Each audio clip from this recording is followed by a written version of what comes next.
Millionaire invited his childless ex-wife to his baby shower to shame her. She arrived with quadruplets. You really thought I wouldn't come? The words left my lips like a declaration of war, and I watched 60 heads turn in my direction. The elegant backyard party, all white roses and champagne fountains, went completely silent. Garrett, I said, my voice steady and powerful, I got your invitation. The one where you and Bethany invited me to celebrate your little miracle. That's what you called it, right? Your little miracle. My ex-husband stood frozen, his champagne flute suspended in midair. His face had drained of all color. I just thought you should know, I continued, that I brought some miracles of my own. That's when 4 toddlers tumbled out of the white Lamborghini behind me, their laughter filling the shocked silence.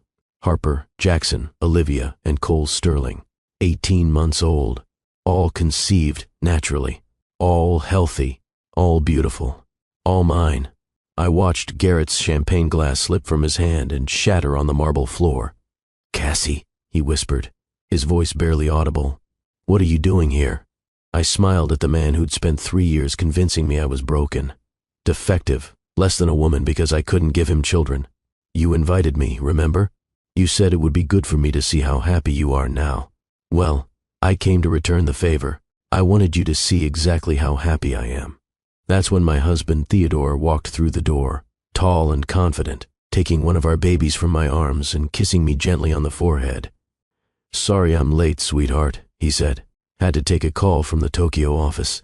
Garrett stared at us, at the 4 children he'd been so certain I could never have, at the successful, powerful, radiating happiness version of the woman he'd thrown away like garbage. This is the story of how my ex-husband tried to destroy me and accidentally set me free.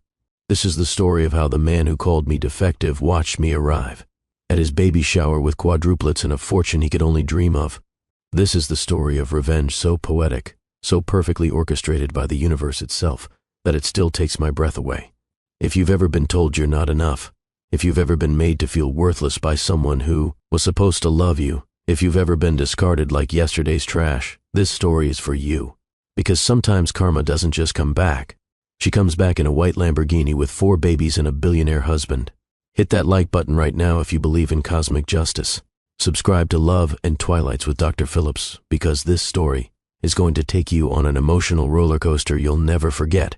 And drop a comment telling me where you're watching from, or just say, I'm with you, Dr. Phillips, because you're about to witness the most satisfying takedown of a manipulative ex-husband you've ever seen. But before I tell you about how I destroyed Garrett Whitmore's carefully constructed lies, in front of everyone he'd ever manipulated, I need to take you back to the beginning. Back to when I was young and stupid enough to believe that love conquered all. My name is Cassandra Sterling now, but for 9 years, I was Cassandra Whitmore, desperately trying to be the perfect wife to a man who saw me as nothing more than a broken incubator. This is that story. I met Garrett Whitmore in the summer of 2018 at a charity gala in Manhattan. I was 25 years old, working as a junior event coordinator for a small firm, wearing a dress I'd saved 3 months to afford. The gala was at the Plaza Hotel, one of those glittering events where old money mingled with new money, and everyone pretended they cared about the cause while really just networking and being seen.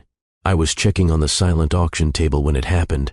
A man in an expensive suit reached for a champagne flute at the exact same moment I turned to adjust a display card. His elbow caught his wine glass, sending deep red liquid cascading down the front of my carefully chosen dress. Oh my God, he said, his voice filled with genuine horror. I am so sorry. I'm so incredibly sorry. I looked down at my ruined dress, the one I'd saved for, the one that was supposed to make me look like I belonged in rooms like this. Red wine was spreading across the pale blue fabric like blood in water. It's okay, I said automatically, even though it wasn't okay. I couldn't afford to replace this dress. This is fine. No, it's absolutely not fine, the man said. He was handsome in that clean-cut country club way. Dirty blonde hair, sharp jawline, eyes that looked genuinely concerned. I'm Garrett Whitmore, and I'm going to make this right. Really, you don't have to, I started to say. But Garrett was already pulling out his phone, already typing something. He looked up at me with a smile that made my stomach flip. What's your name? Cassandra Morrison. Well, Cassandra Morrison, I just sent you $500 for a replacement dress and dry cleaning, and I'm taking you to breakfast tomorrow morning to apologize properly. I stared at him. "You don't even have my number." He grinned. "Then I guess you'll have to give it to me." That was how it started. A spilled glass of wine, and a charming smile, and a man who seemed genuinely sorry for ruining my dress. The next morning, Garrett picked me up in his Tesla and took me to Balthazar in Soho. Over croissants and coffee, he told me about himself. 29 years old, working in private equity, from a wealthy family in Connecticut with old money and older values. He talked about wanting to build something that mattered, about legacy, about the future he envisioned. "I want the traditional things," he said, leaning forward with intensity in his eyes. "A wife, a family, a house full of noise and chaos and love. 4 kids minimum, maybe 5. I want to build something real, you know, not just a career or a bank account. I want to build a life that means something." I fell hard and fast. Garrett made me feel chosen, special, like I was the missing piece in his perfect life puzzle. He pursued me with the kind of focused attention that made me feel like the most important person in the world. Within 3 weeks, we were inseparable. Within 3 months, I'd met his family. Within 6 months, he was talking about our future like it was already decided. "You're going to be an amazing mother," he'd say, watching kids play in Central Park. "Our children are going to be so beautiful. I can't wait to start our family." I moved into his penthouse apartment in Tribeca after 8 months. Garrett said there was no point in me wasting money on rent when we were going to get married anyway. We got married 18 months after that spilled glass of wine. The wedding was at his family's estate in Greenwich, Connecticut. 200 guests. A dress that cost more than my annual salary. Champagne that was older than I was. His mother had planned most of it, turning our wedding into the kind of social event that got featured in the society pages. I remember standing at that altar in the estate's garden, surrounded by white roses and string quartets, looking into Garrett's eyes as he promised to love me in sickness and in health, for better or worse, for richer or poorer. I believed every word. I thought I'd found my person, my forever, my happily ever after. The first year of marriage was everything a honeymoon phase should be. Garrett was attentive, romantic, thoughtful. He'd surprise me with flowers, leave notes in my briefcase, plan elaborate date nights. We'd spend weekends in bed, talking about our future, naming our future children, debating whether we wanted to raise them in the city or move to the suburbs. "Those are going to be our kids someday," Garrett would say, pointing at children playing in Washington Square Park. "And they're going to be so lucky to have you as their mother."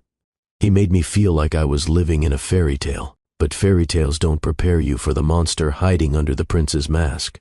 The problem started around month 14 of our marriage. We'd been actively trying to conceive since month 6. Garrett had wanted to start right away, said there was no reason to wait when we both knew we wanted children. At first, when I didn't get pregnant immediately, he was patient. "These things take time," he'd say. "We just need to relax and let it happen naturally." But as the months passed and my period kept arriving like clockwork, Garrett's patience began to evaporate. "Are you tracking your ovulation correctly?" he asked one morning, watching me mark my calendar, because I read that most couples get the timing wrong. "I'm tracking it," I said. "We're doing everything right.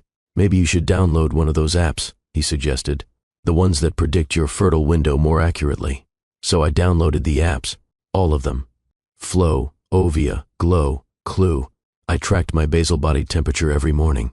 I monitored my cervical mucus. I took ovulation predictor tests. Garrett started reviewing the data like it was a quarterly earnings report. "Your luteal phase seems short," he'd say, scrolling through my app.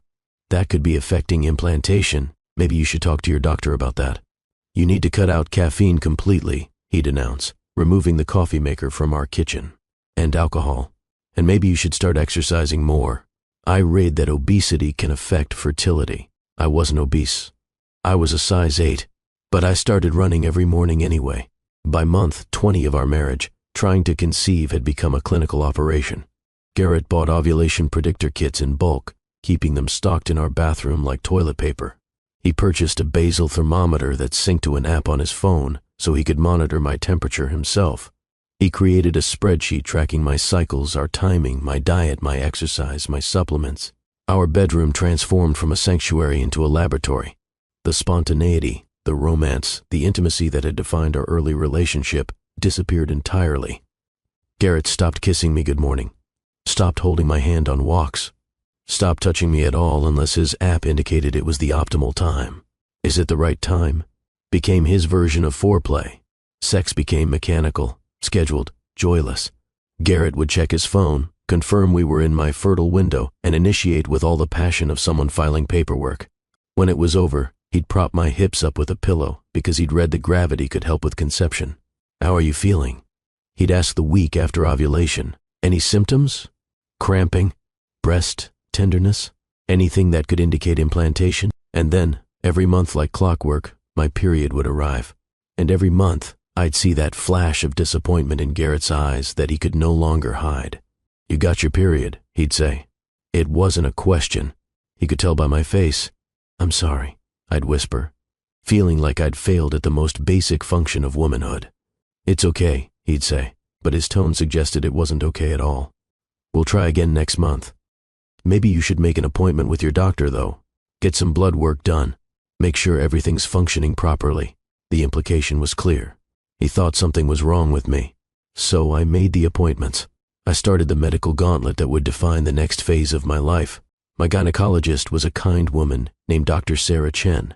She ran a full fertility panel, blood tests to check my hormone levels, an ultrasound to examine my ovaries and uterus, a test to confirm my fallopian tubes were open. Everything came back normal.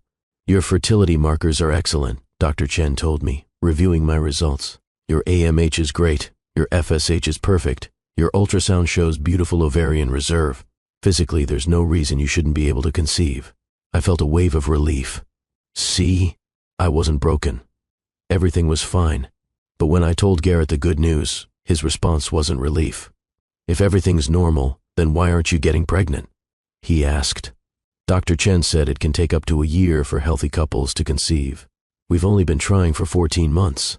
"We've been trying for 14 months, and you've had every test come back normal," Garrett said, his voice tight with frustration. "So either the tests are missing something, or you need to be doing something differently." The joy I'd felt at my normal results evaporated instantly. "What do you want me to do differently?" I asked quietly. "I don't know, Cassie, but clearly what we're doing isn't working." Over the next 6 months, I became a frequent patient at fertility clinics across Manhattan. Garrett insisted we get second opinions, third opinions, consultations with the best reproductive endocrinologists money could buy. Every test came back the same: normal, healthy, no problems detected, but Garrett refused to believe it. He started researching obscure fertility issues, printing articles about conditions the doctors hadn't tested for, showing up to my appointments with lists of additional tests he wanted ordered. "What about endometriosis?" he'd ask doctors. "I read that it can be hard to detect. Shouldn't we do a laparoscopy just to rule it out?" "Your wife shows no symptoms of endometriosis," the doctors would explain patiently. "There's no medical indication for invasive surgery, but we need to know why she's not getting pregnant," Garrett would insist, as if I wasn't sitting right there. "There has to be a reason." The doctors would exchange glances. Sometimes one would gently suggest the issue might not be with the female partner. Perhaps Mr. Whitmore would consider getting a semen analysis? Garrett would shut down immediately. "I'm fine," he'd say. "This isn't about me. We're here to figure out what's wrong with my wife." I started taking fertility medications. First Clomid to stimulate ovulation, even though I was already ovulating regularly.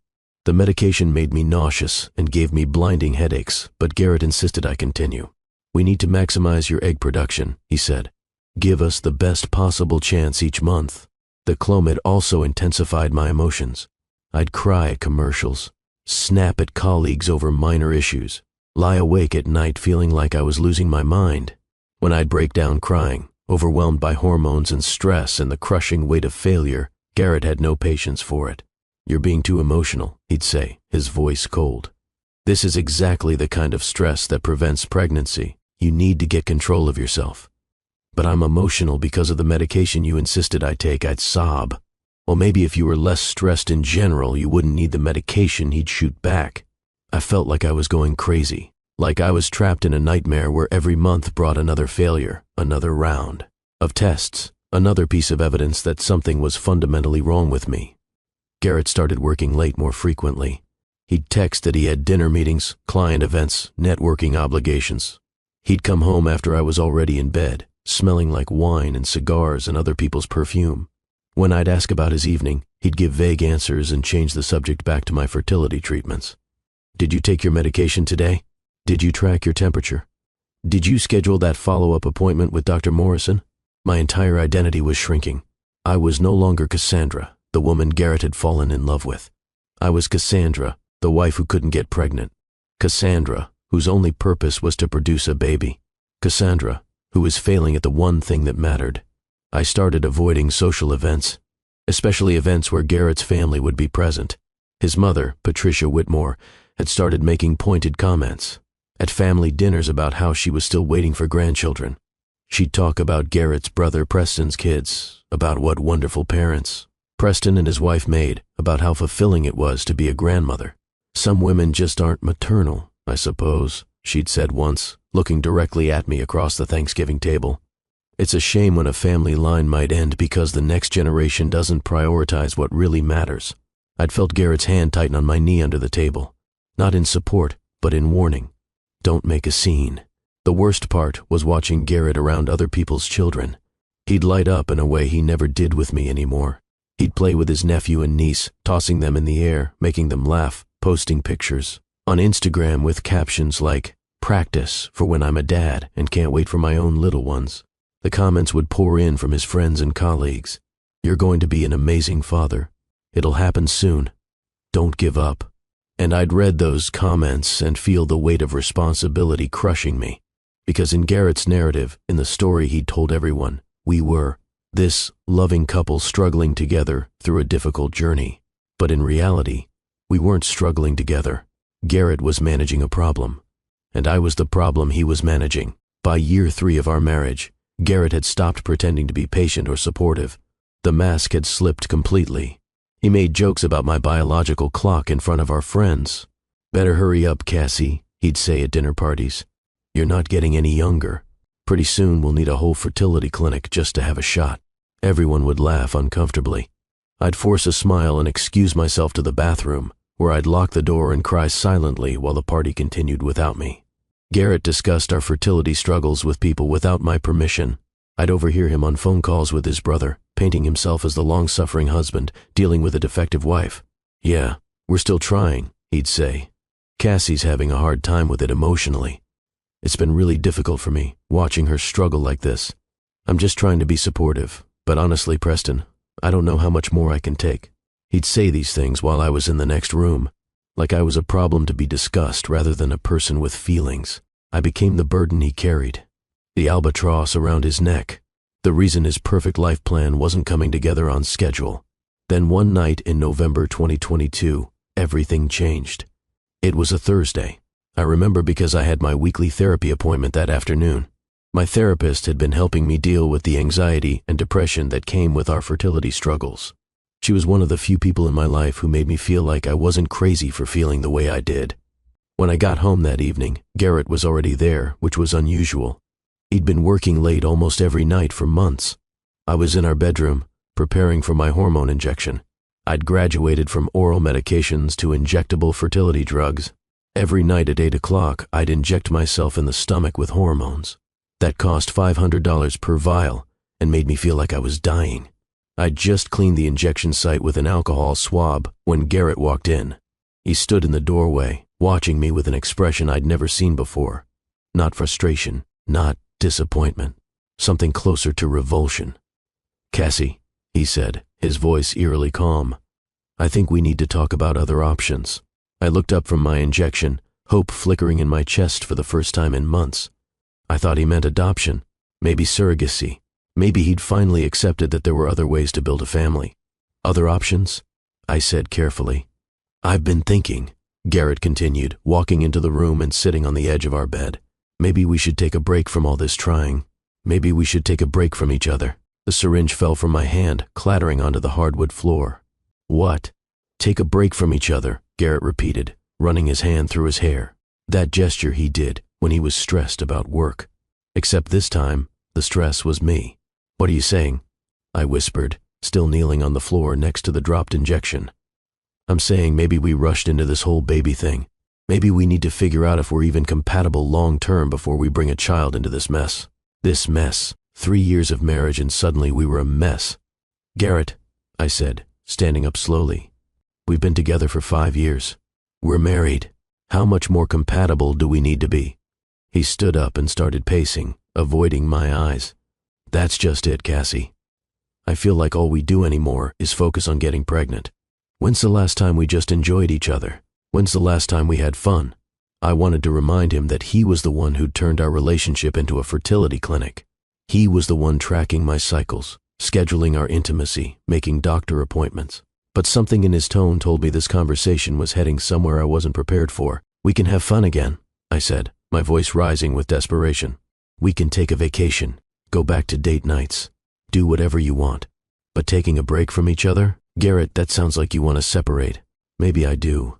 The room went completely silent, except for the sound of my heart breaking. I'd known things were strained. I'd known we were struggling, but I thought we were working through it together. I thought the fertility struggle was something happening to us, not something he blamed me for. Is this about the pregnancy? I asked, even though I already knew the answer. Because the doctor said there's still hope. We could try IVF. We could look into other treatments. We could. Cassie, stop. Garrett finally looked at me, and what I saw in his eyes was worse than anger. It was pity, the kind of pity you'd give a wounded animal you were about to put down. This isn't just about getting pregnant anymore, he said. This is about who we've become. I feel like I'm married to someone whose only identity is trying to have a baby. The words hit me like a physical blow. Because you made it my only identity, I said, my voice shaking. You're the one who bought all the ovulation kits. You're the one who scheduled everything. You're the one who made me feel like a failure every single month. I never said you were a failure, Garrett said, but his voice lacked conviction. You didn't have to say it. I could see it in your face every time I got my period. I could hear it in your voice when you talked to your friends about how hard this was for you, like I was some kind of defective appliance you were stuck with. Garrett's jaw tightened. That's not fair, and you know it. I've been nothing but supportive through this whole process. Supportive? I laughed, but there was no humor in it. Garrett, you stopped touching me unless it was ovulation week. You stopped asking about my day unless it involved doctor appointments. You turned me into a project you were trying to fix, maybe because that's all you became. The words came out harsher than he'd intended. I watched him realize he'd said the quiet part out loud, the thing he'd been thinking but not saying for months. I mean, he started to backtrack, but I cut him off. No. Don't take it back. That's what you really think, isn't it? That I became broken and you got tired of dealing with it. We stared at each other across our bedroom, and I felt the foundation of everything I'd believed about our marriage cracking beneath my feet. This wasn't about taking a break from trying to conceive. This was about Garrett being done with me. I think, Garrett said carefully, choosing each word like he was negotiating. A business deal, we both need some space to figure out what we really want. I know what I want, I said, tears streaming down my face now. I want my husband back. I want the man who used to hold me when I cried, who used to tell me everything would work out, who used to make me feel like I was enough just as I am. Maybe that's the problem, Cassie, Garrett said, and his voice was so cold it made me shiver. Maybe you were enough for who I was then, but I've grown. I've changed. And maybe we're just not compatible anymore. The cruelty of it took my breath away. He was essentially telling me that his growth meant outgrowing me, like I was some phase he'd moved past, some stepping stone on his journey to becoming whoever he thought he was supposed to be. So what are you saying? I asked, even though I knew the answer. You want a divorce? I'm saying I want some time apart to think about whether this marriage is what either of us really wants anymore. I sat down hard on our bed, trying to process what was happening. Where am I supposed to go? I asked quietly. This is our home. Actually, Garrett said, and something in his tone made my blood run cold. It's my home. I bought this penthouse before we got married, remember? It's in my name. But I'm not going to kick you out or anything. We can figure out the logistics. The logistics. He was already talking about our separation like a business transaction. How long have you been thinking about this? I asked. Garrett was quiet for a long moment. Honestly, since the last IVF consultation, when the doctor said we might need to consider more aggressive treatments, I just kept thinking about whether I wanted to go through all that, and whether I wanted to go through it with you, whether he wanted to go through it with me, not whether we could handle it together, whether I was worth the effort. Have you talked to anyone about this? I asked, my voice barely above a whisper. Another pause. I've mentioned some of our issues to Preston. And my mom's been asking questions about why we don't have kids yet, so I've had to explain some things. My stomach dropped. You've been discussing our private medical situation with your family? They're concerned about me, Cassie. They can see how stressed I've been. Stressed? I stood up, anger finally cutting through the shock and grief. Garrett, I'm the one getting injected with hormones. I'm the one having procedures. I'm the one whose body is being treated like a science experiment. You're stressed? Do you think this has been easy for me? He shot back. Watching you fall apart every month? Dealing with your mood swings? Having my family constantly ask me when we're going to have kids and not knowing what to tell them? You could tell them it's none of their business, I said. Or you could stop making our fertility struggles sound like they're all my fault. I never said they were your fault. You didn't have to say it, Garrett. You made it perfectly clear every single time you insisted I get more tests, try more treatments, do more to fix whatever you decided was broken about me. Garrett stood up, his face flushed with anger now. Maybe if you'd put half as much energy into actually getting help as you do into feeling sorry for yourself, we wouldn't be in this situation. Getting help? I've done everything. Every test, every treatment, every medication. What more do you want from me? I want you to accept that maybe some things aren't meant to be, Garrett said. And maybe we aren't meant to be. The finality in his voice told me this conversation was over. He'd already made his decision. This wasn't a discussion. It was a notification. I want a divorce, he said quietly. The words hung in the air between us like a death sentence. Garrett slept in the guest room that night. Or maybe he didn't sleep at all. I don't know. I lay in our bed, staring at the ceiling, trying to understand how I'd gone, from being the love of his life to being a problem he needed space from. The next morning, I found him in the kitchen, making coffee, 1 cup, just for himself.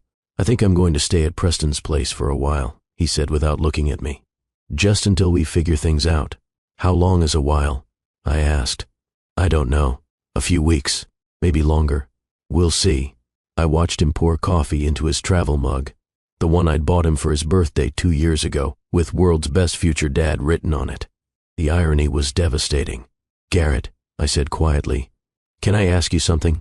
He nodded, still not making eye contact. If I could get pregnant tomorrow, would you still want this break? For the first time in months, Garrett looked directly at me, and in that moment, I saw the truth he'd been hiding. If I could give him a baby, none of our other problems would matter. If I could be the mother to his children, he'd put up with anything else about me. But since I couldn't do the one thing he'd married me for, everything else about me had become insufficient. I don't know, he said quietly, but I knew. And for the first time in 3 years, I was almost grateful I couldn't give this man a child. Garrett moved out that Tuesday. He took his clothes, his electronics, his coffee maker, and his dignity. He left behind 3 years of marriage like it was a rental property he decided not to renew. For the first week, I convinced myself this was temporary. He needed space. He was processing.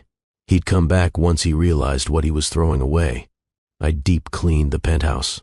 I cooked his favorite meals and froze them for when he returned. I bought new sheets for our bed because I thought maybe a fresh start was what we needed. He called on day 8. How are you holding up? He asked, and for a second, his voice held that gentle tone I remembered from when we first met. I miss you, I said, gripping the phone like a lifeline.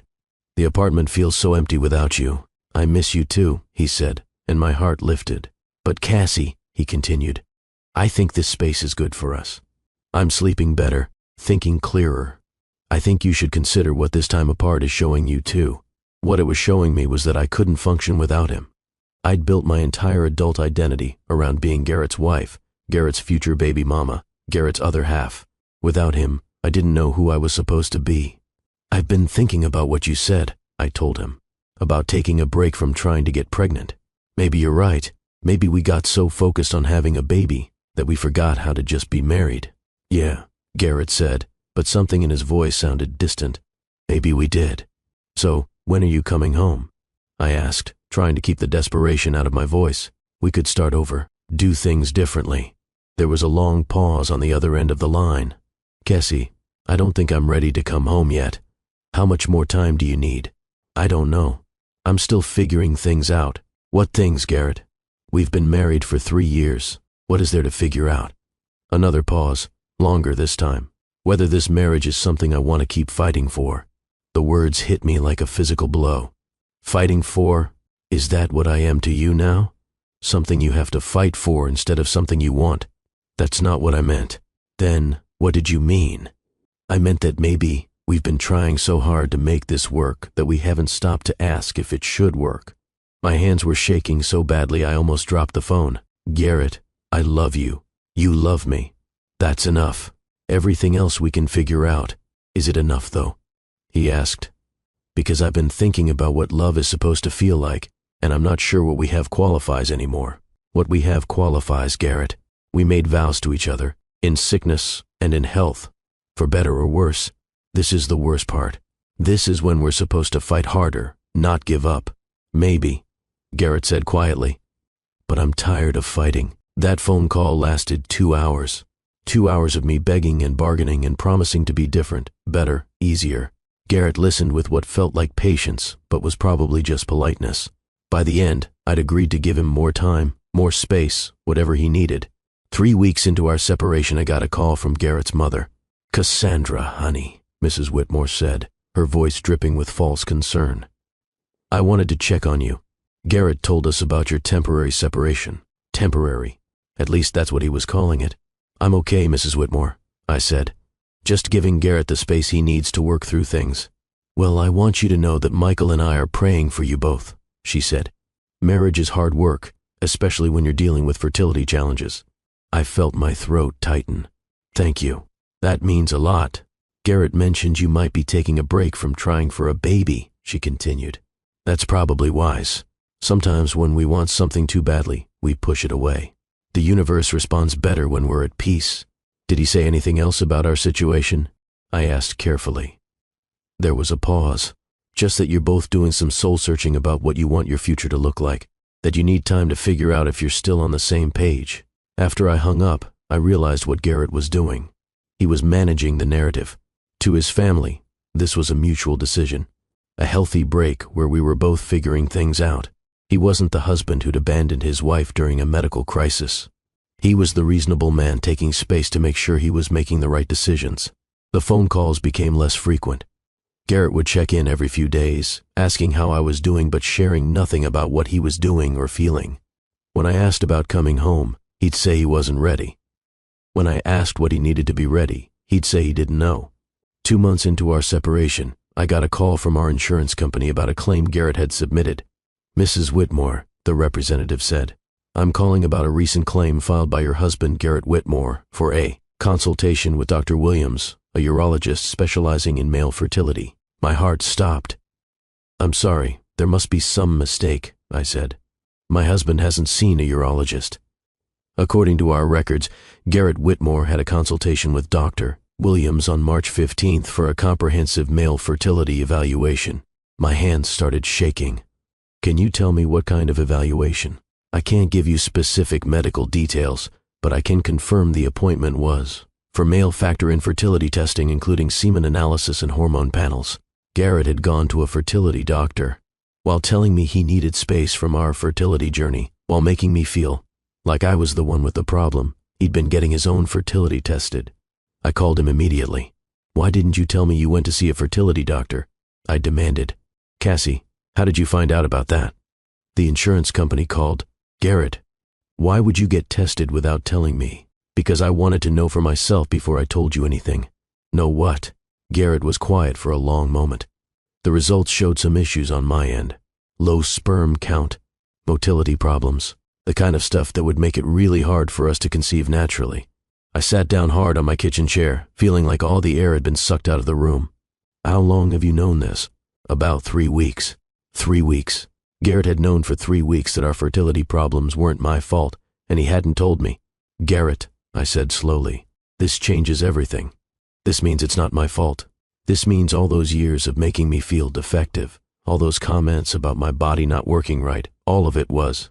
"Cassie," he interrupted, "it doesn't change anything." I couldn't have heard him correctly. "What do you mean it doesn't change anything?" "Of course it changes everything.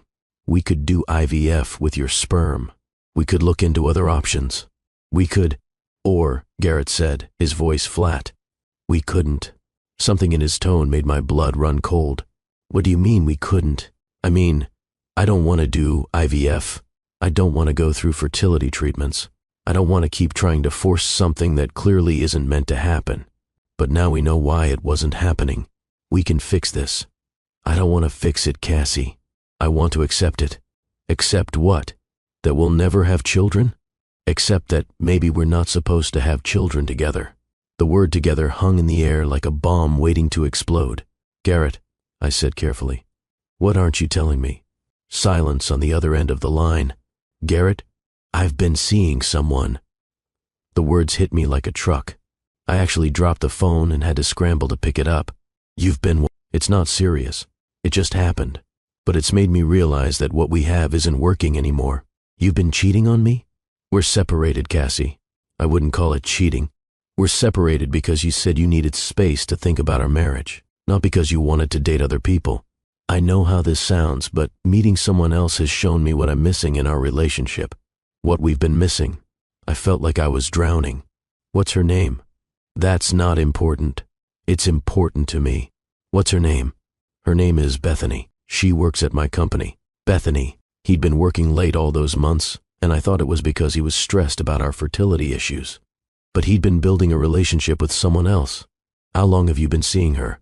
I asked, my voice barely above a whisper. It started a few weeks before I moved out. A few weeks before, Garrett had asked for a separation so he could be with someone else. So, you were already involved with her when you told me you needed space? Cassie, it wasn't like that. Bethany and I were just friends, but talking to her made me realize how unhappy I'd become in our marriage. Unhappy because I couldn't get pregnant? Unhappy because we'd stopped being partners and become two people obsessed with the same impossible goal. And Bethany doesn't want children? Garrett was quiet for too long. Garrett, I said again, does Bethany want children? She already has children. 2 kids from her previous marriage. The cruelty of it was breathtaking. Garrett didn't want to go through fertility treatments with me, but he was perfectly willing to date a woman who came with ready-made children. So you get to be a dad after all, I said quietly. Cassie, it's not about that. It's exactly about that. You didn't want to go through the work of having children with me, but you'll take on someone else's children. You didn't want to fix our fertility problems, but you'll date someone whose fertility was never a question. That's not fair. Fair? Garrett, you let me blame myself for 3 years. You made me feel like my body was broken, like I was the problem, like I wasn't woman enough to give you what you wanted. And the whole time, it was your fertility that was the issue. But instead of working through it with me, you found someone else who could give you the instant family you wanted without any of the work. It's not that simple. It's exactly that simple. You used our fertility problems as an excuse to leave me for someone more convenient. Cassie, I think we should talk about moving forward with making this separation permanent. The word permanent echoed in my head. You want a divorce? I think it's what's best for both of us. Best for both of us, or best for you and Bethany. I want you to be happy, Cassie. And I don't think you can be happy with me anymore. That's not your decision to make. Actually, it is. I can't stay in a marriage that isn't working just because you're afraid to let go. 3 days later, divorce papers were delivered to my door. The divorce papers were 39 pages of legal language that essentially said Garrett wanted everything and I deserved nothing. I sat at my kitchen table, reading through the document with shaking hands. According to his lawyer, our penthouse was Garrett's separate property since he'd purchased it before marriage. Our joint investment accounts were mostly Garrett's contributions since he made substantially more money. Even my car was technically in his name because he'd gotten a better financing rate when we bought it. I stared at those papers in my empty kitchen, realizing that 5 years with Garrett, 3 years of marriage had left me, with almost nothing to show for it except medical debt from fertility treatments that were apparently pointless anyway. I called the lawyer whose card had been included in the packet. Her name was Patricia Keene, and she specialized in divorce cases. We met at her office in Midtown 2 days later. Patricia was a tired-looking woman in her 50s with kind eyes and a no-nonsense demeanor.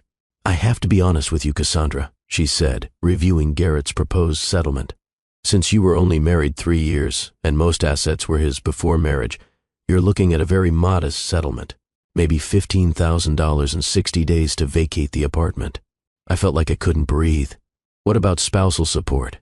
You're young, healthy, college-educated. You have a job. The court will expect you to support yourself pretty quickly. I thought about the last 3 years I'd spent focused entirely on getting pregnant instead of building a career. I'd been working part-time at my event coordination job, making barely enough to cover my personal expenses while Garrett handled the mortgage and major bills. I'd been playing house instead of building a life. How long do I have to find somewhere to live? I asked. Garrett's being generous by giving you 60 days. Legally, since the apartment is his separate property and you're not on the lease, he could probably get you out sooner. Generous. Garrett was being generous by not immediately kicking out the wife he'd abandoned. There's something else you should know, Patricia said gently. Garrett's lawyer mentioned that you signed a prenuptial agreement before your wedding. My mind went blank. I signed a prenup? According to their records, yes. Do you remember signing any paperwork the week before your wedding? I had a vague memory of Garrett bringing me a stack of papers while I was overwhelmed with final wedding preparations. He'd said it was insurance paperwork and venue contracts and marriage license documentation. I'd been so stressed about seating charts and flower arrangements and dress fittings that I'd signed everything he put in front of me without reading carefully. I thought that was insurance paperwork, I whispered. Patricia's expression was sympathetic. I'm afraid it was a very comprehensive prenuptial agreement. Garrett's lawyer probably advised him to have you sign it along with other documents so you wouldn't realize what it was. Garrett had tricked me into signing away my rights to our marital assets before we'd even gotten married.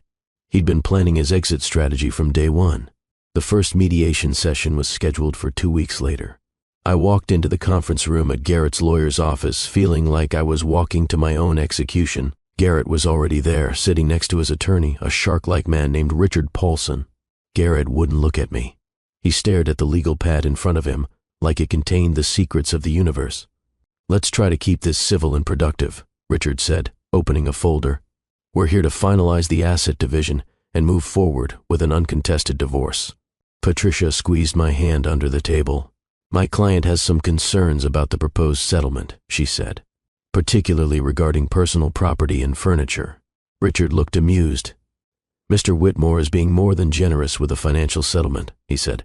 As for furniture, since it was purchased with Mr. Whitmore's funds and resides in Mr. Whitmore's apartment, it will remain Mr. Whitmore's property. I'd like to keep some of the furniture we bought together, I said quietly. At least enough to furnish a small apartment. Richard slid a paper across the table. This is a complete list of items Mr. Whitmore intends to retain. I read through the list with growing horror. Garrett was keeping everything. The dining room set, the couch, the bed, the kitchen table, the bookshelves, the decorative items we'd chosen together. Everything. I'd like to keep the dining table, I said, my voice shaking. We picked it out together for our first anniversary. Garrett spoke for the first time, his voice flat and cold. I'm keeping all the furniture. Cassandra can take her clothes and personal items. Garrett, I need somewhere to sit, something to eat on. You're keeping an entire penthouse full of furniture. You should have thought about that before you let our marriage fall apart. I stared at him across the conference table, this man I'd loved, who I'd given everything to. I didn't let our marriage fall apart, I said, my voice rising. You abandoned our marriage the minute you decided I was broken. I abandoned a marriage that had become nothing but doctor appointments and ovulation schedules. Garrett shot back. I abandoned a wife who had no identity outside of trying to get pregnant. Garrett, Patricia said sharply, that's inappropriate. But Richard was already clearing his throat. Perhaps we should focus on practical matters, he suggested. Patricia squeezed my arm, reminding me to stay calm. But something inside me was fracturing. This man I'd loved, who I'd sacrificed everything for, was treating me like an obstacle to overcome, rather than a person who'd shared his life. The mediation session lasted 3 hours. By the end, I'd agreed to take $15,000, my personal belongings, and a few items Garrett deemed unimportant enough to let go. I had 60 days to find a new place to live and move out of the only home I'd known for the past 4 years. When I got back to the empty penthouse that night, I sat on the floor of what used to be our bedroom and cried until I had nothing left. 3 weeks into the divorce proceedings, Garrett's cruelty took a new turn. I was at Whole Foods, trying to figure out what groceries I could afford on my limited budget, when I heard a familiar voice. Cassandra? I turned to see Patricia Whitmore, Garrett's mother, standing by the organic produce section with her shopping cart. Mrs. Whitmore, I said, forcing a smile. She pulled me into a hug that felt stiff and obligatory. How are you holding up, dear? I'm okay, I lied, taking things one day at a time. Garrett told us about the divorce, she said, her voice dripping with false sympathy.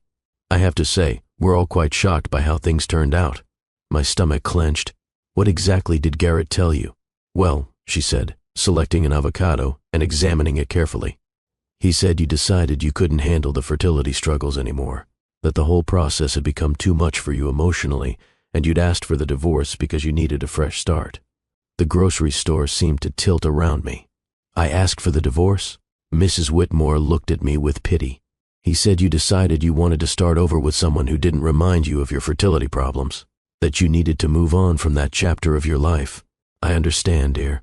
These things happen. Not every woman is cut out for the kind of persistence that fertility treatments require. I gripped my shopping cart to keep my hands from shaking. Mrs. Whitmore, that's not what happened at all. Oh, honey, she said, patting my arm. You don't need to explain anything to me. Garrett mentioned how hard this has been on you emotionally. He's worried about you, actually. He said you haven't been thinking clearly since the last failed treatment. Garrett had told his family I was having a mental breakdown, that I was the one who couldn't handle our fertility struggles, that I was the one who'd given up on our marriage. In his version of events, he was the concerned husband, dealing with an unstable wife who'd abandoned their marriage. Mrs. Whitmore, I said carefully, Garrett is the one who filed for divorce. Garrett is the one who moved out. She looked confused. But, sweetie, Garrett said you'd been staying with friends because you couldn't. Had bear to be in the apartment where you'd tried so hard to get pregnant. He said you'd already emotionally checked out of the marriage before he filed the papers. The lies were so elaborate, so detailed, so perfectly designed to make. Garrett looked like the reasonable party dealing with an irrational wife. He'd created an entire narrative where I was the one who'd given up, who'd run away, who'd broken our marriage apart. Mrs. Whitmore, I think there's been some miscommunication, I said.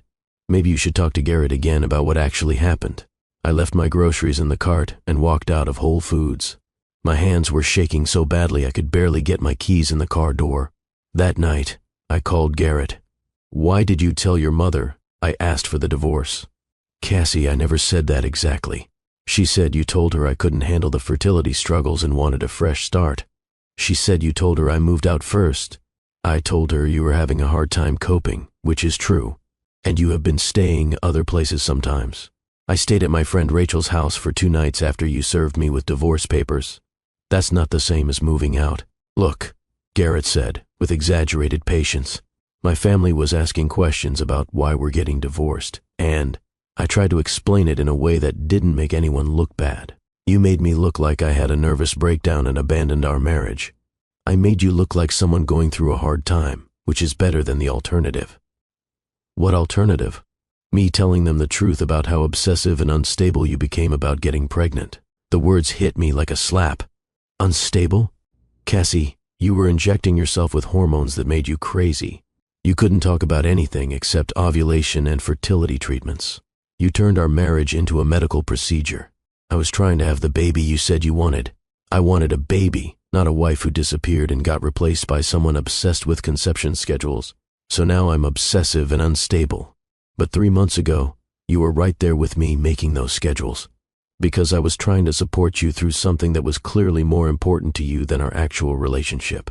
I felt like I was losing my mind. Garrett was rewriting our entire history, making me the villain in a story where I'd been the one desperately trying to save our marriage. Garrett, you're the one who bought the ovulation kits. You're the one who tracked my cycles. You're the one who made doctor appointments. Because you were falling apart every month when you got your period. I was trying to help you feel like we had some control over the situation. You're lying. I'm not lying, Cassie. I'm telling you how I experienced our marriage, watching the woman I married disappear into an obsession with something we might never have. I hung up the phone and sat in my empty apartment, wondering if I was actually going crazy. Had I been obsessive? Had I made fertility more important than our relationship? Had I driven Garrett away with my desperation to get pregnant? 2 days later, I found out Garrett and Bethany were living together. My neighbor texted me a photo she'd accidentally taken while out jogging. In the background, clear as day, was Garrett loading groceries into his car. Next to him was a blonde woman, and playing on the sidewalk were 2 children, A boy and a girl, both elementary school age. Where was this? I texted back. Preston's place in Brooklyn Heights. I didn't realize Garrett had moved there. Sorry, didn't mean to be nosy. But Garrett had told me he was staying at Preston's place alone. He'd said he needed space to think. Space to figure out what he wanted. I drove to Preston's brownstone that evening after work. Sure enough, there in the driveway was Garrett's Tesla, parked next to a white Range Rover with a soccer mom bumper sticker. I sat in my car across the street, watching through the large front windows. I could see Garrett in the living room, playing some kind of board game with the two children I'd seen in the photo. He was laughing, animated, fully engaged in a way he'd never been with me in the last year of our marriage. Then Bethany walked into the frame, carrying what looked like a tray of snacks. She set it down on the coffee table, and Garrett looked up at her with a smile I hadn't seen him give anyone in months. She leaned down and kissed him on the forehead before sitting next to him on the couch. They looked like a family. A happy, complete, functional family. Garrett had moved on so completely, so quickly that he was already playing house with someone else, while I was living in an empty apartment with a folding chair and my clothes, waiting for divorce papers to finalize. So I could figure out how to rebuild my entire life from nothing. Garrett was living out his dream of domestic bliss, just with a different woman, an easier woman, a woman whose body worked the way it was supposed to. I drove back to the penthouse and sat in the dark, staring at the city lights through the floor-to-ceiling windows. That's when my phone rang. It was Garrett. "I need to give you a heads up about something," he said, his voice artificially gentle. "What?" "Bethany is pregnant." The words hit me like I'd been thrown from a moving car. "What did you say?" "We found out last week. It's still early, but we wanted to tell our families before announcing it publicly." "How is that possible?" I whispered. "You said you had fertility issues." "Turns out the tests were wrong," Garrett said, and I could hear the smile in his voice. Or maybe my levels improved after I stopped being so stressed about it all the time. "The doctor said stress can really impact male fertility."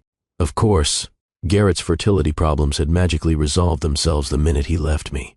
"Anyway," he continued, "we're having a baby shower next month. It's going to be at the estate in Greenwich, and Bethany thought it would be good to invite you." I couldn't speak. My throat had closed completely. "Cassie, are you there? You want to invite me to your baby shower?" I finally managed. "Bethany thinks it would show that we're all adults about this situation, that there's no hard feelings between us, that we've moved on in a healthy way. No hard feelings. The man who destroyed my life, stolen my home, rewritten our history, and gotten another woman pregnant immediately, after leaving me because I supposedly couldn't conceive, wanted to invite me to celebrate his miracle baby." "I don't think that's a good idea, Garrett," I said quietly. "Look, I know it might be awkward at first, but I really think it would be good for you. Show everyone that you're moving on, that you're not bitter about how things ended. It would help people understand that we both wanted this divorce. Show everyone. Garrett wanted me there as proof that his version of our story was true, that I was the one who'd accepted the end of our marriage gracefully because I understood it was for the best. Garrett, I'm not coming to your baby shower. I really think you should reconsider. Jennifer's already planning to send you an invitation. Her name is Bethany," I said. "What?" "Her name is Bethany. You just called her Jennifer." There was a pause on the other end. I said Bethany. "No, you said Jennifer." "Who's Jennifer, Garrett?" I misspoke. "I'm tired. The point is, Cassie, I think coming to the baby shower would be healthy for everyone involved. It would show that you're moving forward instead of staying stuck in the past." "This is exactly what I'm talking about," Garrett said, and I could hear the frustration in his voice. "You're letting bitterness control your decisions instead of doing what's healthy. What's healthy is me staying away from the man who destroyed my life. I didn't destroy your life. Our marriage didn't work out. That happens to people. Our marriage didn't work out because you decided I was defective and found someone who wasn't. Our marriage didn't work out because we became incompatible. And the fact that you can't accept that is exactly why I'm worried about you." Garrett was doing it again, making me sound crazy for being hurt by his betrayal, making me sound unreasonable for not wanting to celebrate his new baby with his new woman. "Send me the invitation," I said quietly. "Really?" Garrett sounded surprised and pleased. "Send me the invitation, Garrett. I want to see it." "Great. I think this will be really good for everyone. It'll help bring closure." The invitation arrived 3 days later in a cream-colored envelope addressed to Cassandra Whitmore. Even my name on the envelope was a lie. I wasn't Cassandra Whitmore anymore. That woman was dying a slow death in an empty penthouse with 60 days until eviction. I opened the envelope with shaking hands. Inside, printed on expensive cardstock in flowing calligraphy, were the words that would change everything. You're invited to celebrate the upcoming arrival of baby Whitmore. Join Garrett and Bethany as they prepare to welcome their little miracle. Their little miracle. Garrett and Bethany were having their little miracle while I sat in an empty apartment, facing bankruptcy from fertility, treatments that had been pointless anyway, about to be homeless because my husband had decided I was broken goods. The shower was scheduled for Saturday, May 20th, at the Whitmore estate in Greenwich. Cocktail attire requested. Registry information included. I stared at that invitation for 3 days, reading and rereading those words until they burned themselves into my brain. On the 4th day, I decided to drive past the estate. I told myself I just wanted to see it one more time, the place where I'd gotten married, where I'd believed I was starting my forever. But really, I think I was torturing myself. I wanted to see Garrett's new perfect life so I could feel properly sorry for myself. I parked on the street outside the estate's gates around dinner time on a Thursday. Through the ornate iron bars, I could see the main house lit up, warm and welcoming in the spring twilight. I was about to leave when I heard voices coming from the back terrace. Garrett and Bethany had stepped outside, and in the quiet of the residential neighborhood, their voices carried clearly across the lawn. I still can't believe you actually invited her, Bethany was saying, and I could hear amusement in her voice. I told you it was a stroke of genius, Garrett replied, and something in his tone made my blood run cold. My mom's been asking too many questions about why the marriage really ended. Having Cassie show up looking pathetic will answer all those questions without me having to say a word. I froze in my car, my hand on the keys. But what if she doesn't come? Bethany asked. Oh, she'll come, Garrett said, and I could hear the certainty in his voice. Cassie's too pathetic not to come. She's probably been sitting in that apartment for weeks, desperate for any excuse to be around me again. Bethany laughed. You're terrible. The poor woman. Poor woman. Garrett's voice took on an edge. Bethany, this is the same woman who turned our marriage into a fertility clinic, who made my life miserable for 3 years with her obsession with getting pregnant, who couldn't accept that some people just aren't meant to have children. Still, inviting your ex-wife to your baby shower is pretty cold, even for you. It's perfect, Garrett said, and I could hear the satisfaction dripping from every word. Everyone will see exactly what I had to deal with. My mom, my family, all our old friends. They'll see this bitter, childless woman who couldn't handle that I moved on and found happiness. They'll see the contrast between her and you, and they'll finally understand why I had to leave. What if she causes a scene? Even better, Garrett said. Let her have a breakdown at our baby shower. Let everyone see how unstable she really is. It'll justify everything I've told them about why our marriage failed. I sat in my car, feeling like the ground was disappearing beneath me. The timing is perfect too, Garrett continued. She'll be getting the final divorce papers any day now, so she'll be at her lowest point. She'll probably show up in some tragic outfit looking desperate and pathetic. And everyone will understand exactly why I had to leave her. You are so bad, Bethany said, but she was laughing. I'm strategic, Garrett replied. My family needs to see what I was dealing with so they stop making me feel guilty about the divorce. Once they see Cassie at our baby shower looking broken and bitter while we're celebrating our miracle baby, they'll realize I made the right choice. Our miracle baby, he said again. Garrett was calling Bethany's pregnancy a miracle, while calling my infertility a personal failing. What if she brings someone? Bethany asked. Like a date or something? Garrett actually snorted. Bring someone? Bethany, look at her life. She has no friends, no real career, no money, no prospects. She's a 30-year-old woman whose entire identity was being my wife. Who's she going to bring? They went back inside, still laughing about their plan to use me as entertainment at their baby shower. I sat in my car for another 20 minutes, letting the full scope of Garrett's cruelty sink in. He hadn't just left me. He hadn't just rewritten our history to make himself look better. He was actively planning to destroy what was left of my reputation and dignity by parading my pain in front of everyone we'd known as a couple. Garrett wanted me at that baby shower so people could see the crazy, bitter ex-wife compared to his new perfect family. He wanted my presence to justify every lie he'd told about our marriage, every cruel comment he'd made about my fertility, every way he'd painted me as the problem. I drove back to the penthouse in a daze, finally understanding that The man I'd loved for 5 years was not just indifferent to my pain. He was actively enjoying it. He was using my suffering as a tool to make himself look better. That night, I called my sister Reagan for the first time since the divorce papers had arrived. "Cassie," Reagan said when she answered, "I've been wondering when you were going to call me back. I've left you like 6 messages." "I know," I said, my voice breaking. "I'm sorry. I've been dealing with a lot. How are you holding up with everything?" And then I broke down. I told her everything. The separation, the fertility test results Garrett had hidden, Bethany, the lies he'd told his family, the baby shower invitation, and finally, what I'd overheard about Garrett's plan to humiliate me. Reagan was quiet for a long time after I finished. "Cassie," she said finally, her voice tight with controlled rage. "That man is a sociopath." "I think I might actually be crazy, Reagan," I said. "He keeps making me feel like I imagined everything, like I was the problem, like our marriage failed because I was obsessive and unstable." "You are not crazy," Reagan said firmly. "You are not unstable. You are a woman who was emotionally abused by a man who's now trying to publicly humiliate you for his own entertainment. But what if I was obsessive about getting pregnant?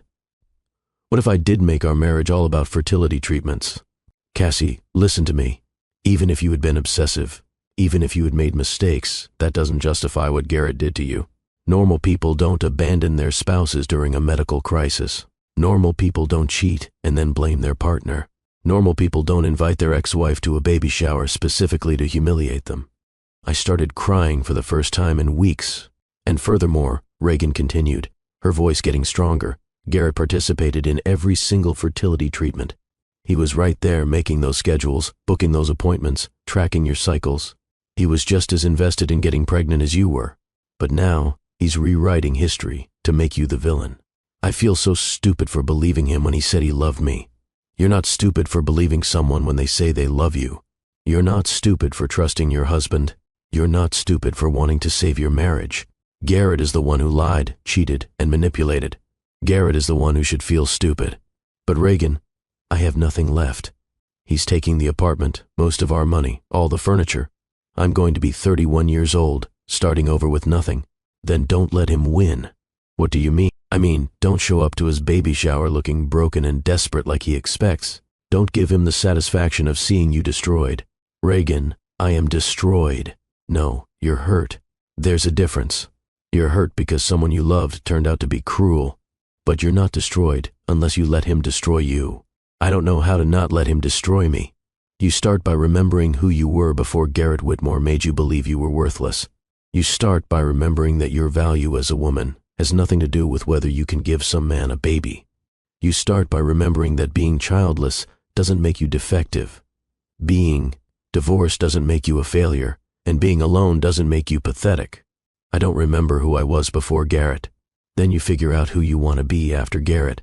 And I guarantee you, Cassie, the woman you become will be stronger than the woman he threw away. After I hung up with Reagan, I sat in my empty apartment and thought about Garrett's plan.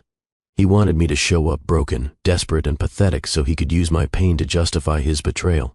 He wanted his family and friends to look at me and think, no wonder Garrett left her. But for the first time since this nightmare had started, I began to wonder, what if I didn't show up the way Garrett expected?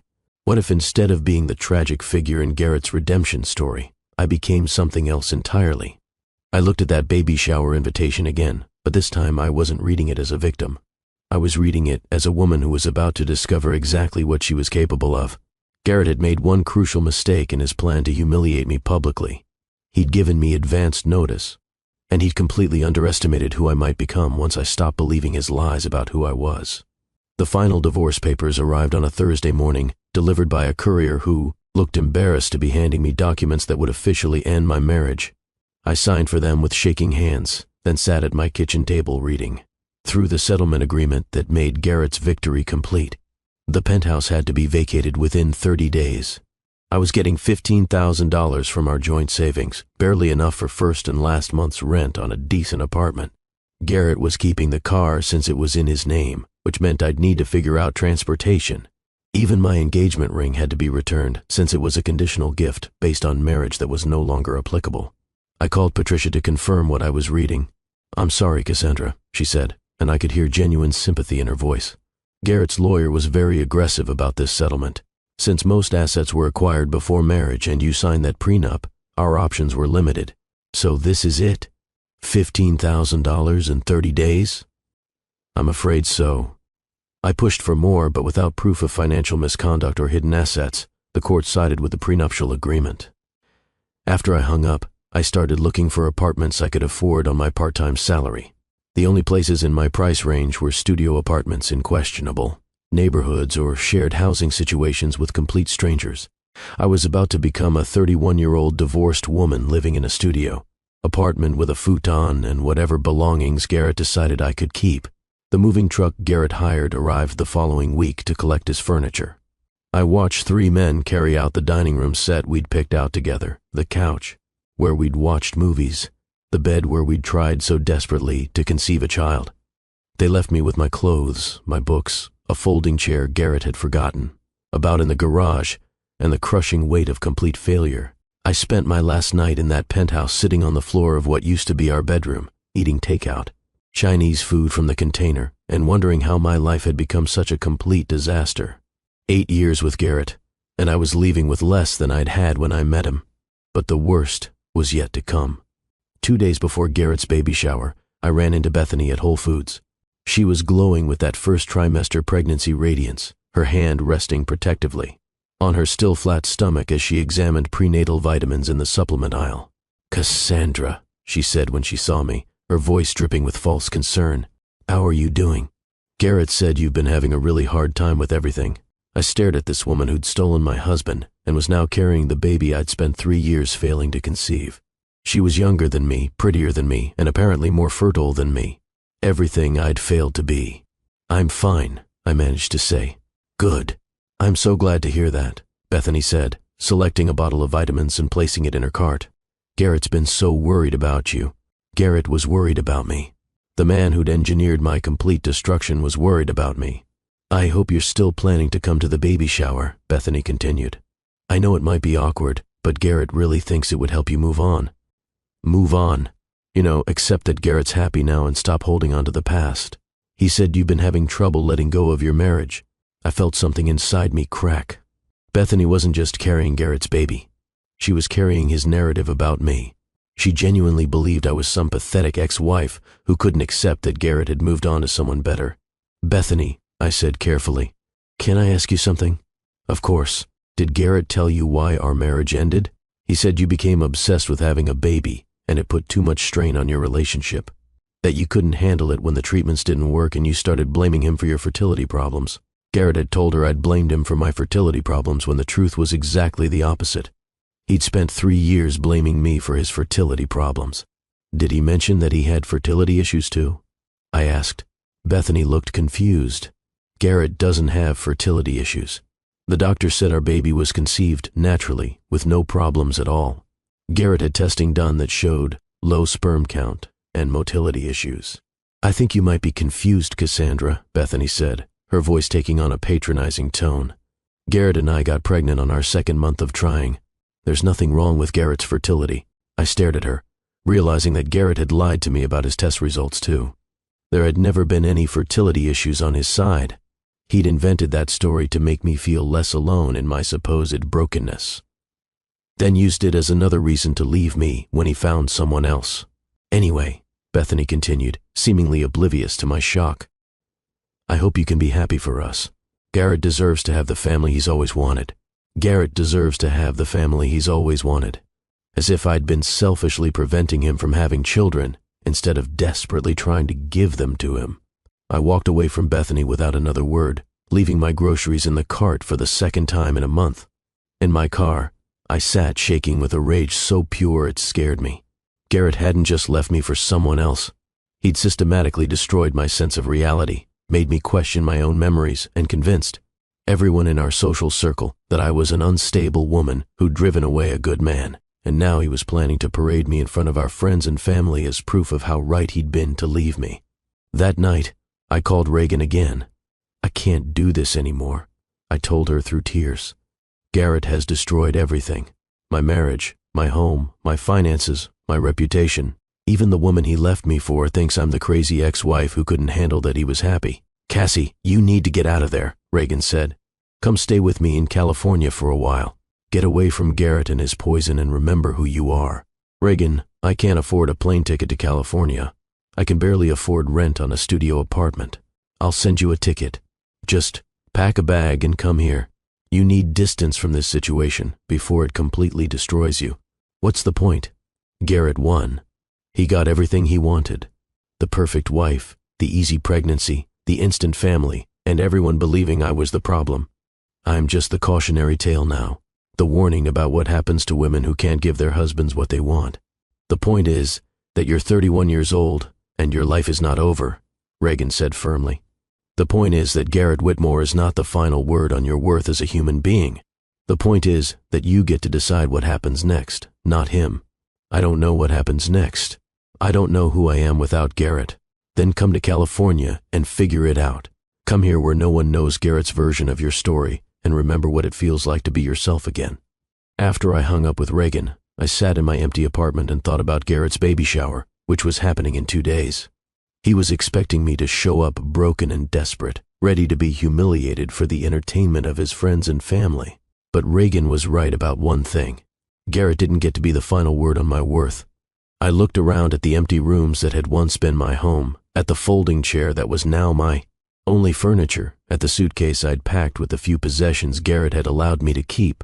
For 3 years, I'd let Garrett convince me that my value as a woman depended on my ability to give him children. For 5 years, I'd let him define my worth based on how well I served his needs. For the past 6 months, I'd let him rewrite our history to make me the villain in his redemption story. But sitting in that empty apartment, something shifted inside me. Maybe it was rock bottom. Or maybe it was the moment I finally stopped believing Garrett's lies about who I was. I wasn't going to Garrett's baby shower. I wasn't going to give him the satisfaction of seeing me destroyed. Instead, I was going to disappear. And when I came back, if I ever came back, I was going to be someone Garrett Whitmore could never have imagined. I flew to California 3 days later with $15,000, 2 suitcases, and a heart full of rage. Reagan picked me up from San Francisco International Airport in her Tesla, took one look at my face and pulled me into a hug that lasted a full minute. "You look like hell," she said when she finally released me. "I feel like hell." "Good. That means you're ready to do the work." "What work?" "The work of becoming who you're supposed to be instead of who Garrett told you you were." Reagan lived in a beautiful apartment in Pacific Heights with a view of the Golden Gate Bridge. She'd moved to San Francisco 5 years earlier to work as a tech recruiter and had thrived in the fast-paced, innovation-driven culture of Silicon Valley. "You can stay as long as you need," she said, showing me to her guest room. "No pressure, no timeline. Just focus on healing and figuring out what you want your life to look like." "I don't even know where to start." "You start by investing in yourself," Reagan said. "Take that settlement money and use it to become someone Garrett could never imagine." Over the next week, Reagan introduced me to her world, a world of ambitious, successful people who'd built themselves from nothing, entrepreneurs who'd failed multiple times before succeeding, women who'd left toxic relationships and rebuilt their entire lives. "You need to do 3 things," Reagan told me over coffee one morning. "First, you need therapy to undo the psychological damage Garrett inflicted. Second, you need education to build skills that will make you financially independent. Third, you need community with people who will remind you of your worth when you forget." She helped me find a therapist who specialized in emotional abuse and gaslighting. Dr. Michelle Torres was a sharp, compassionate woman in her 40s who'd built her practice around helping people recover from narcissistic relationships. "Cassandra," Dr. Torres said during our first session, "what Garrett did to you has a name. It's called reproductive coercion. It's a form of abuse where one partner controls the other through manipulation of reproductive choices." Over the following months, I learned about gaslighting tactics, how abusers systematically destroy their victims' sense of reality, how they rewrite history to make themselves the victim, how they isolate their partners from support systems, how they use their partners' vulnerabilities against them. "Everything Garrett had told me about myself was a lie," Dr. Torres explained. "You weren't obsessive.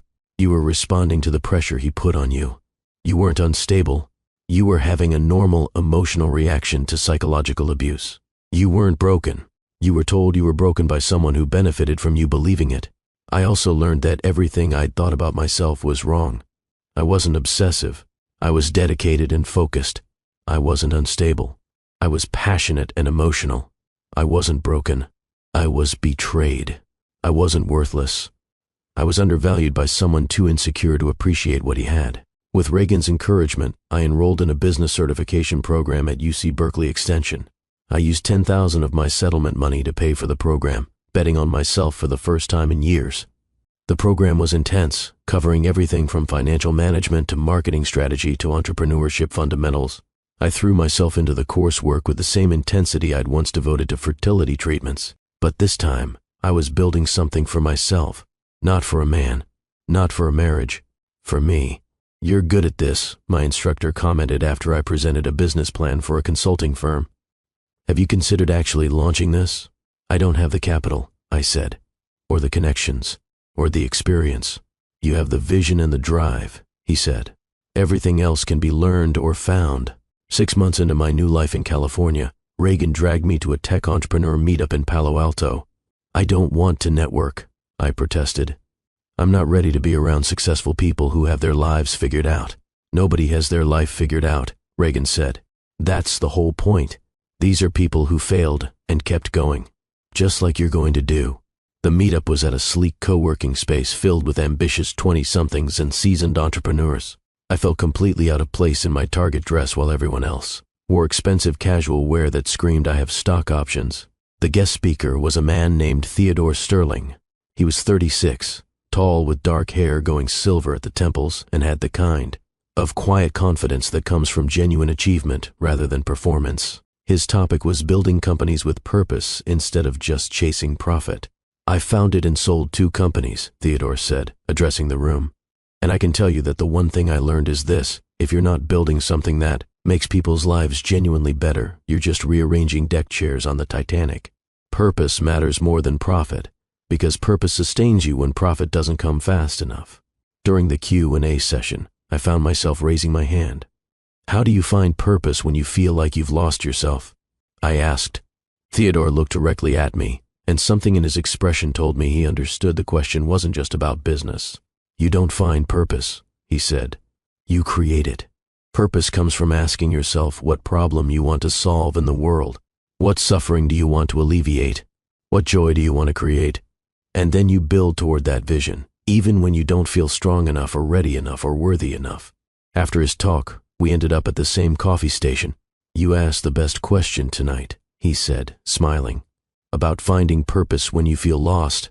I've been thinking a lot lately about what actually matters versus what we're told should matter," I replied. "That's the question that changes everything." That conversation lasted 4 hours. Coffee turned into dinner at a small Italian place in downtown Palo Alto, which turned into a walk along University Avenue, which turned into exchange numbers and a promise to continue the conversation. Theodore and I started seeing each other casually. Coffee meetings that turned into long conversations.